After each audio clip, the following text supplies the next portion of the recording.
రక్షణ అనేది ఈరోజు మనుషులలో ఎక్కడ ఉందని మనం ఆలోచిస్తే ఏమండి, చాలామంది డబ్బులో ఉంది అనుకుంటున్నారు, చాలామంది చుట్టూ ఉన్న బలగంలో ఉంది అనుకుంటున్నారు, చుట్టూ ఉన్నటువంటి సైనికులలో ఉంది అనుకుంటున్నారు.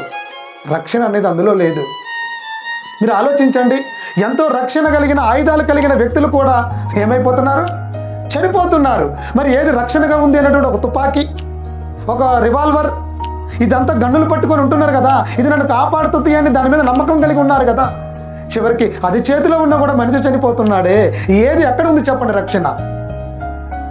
తాను సృష్టించుకున్న ఆయుధాలలో రక్షణ లేదు, లేదా తాను తన చేతులతో కష్టపడినటువంటి కొంత సొమ్మును దాచుకుంటాడు.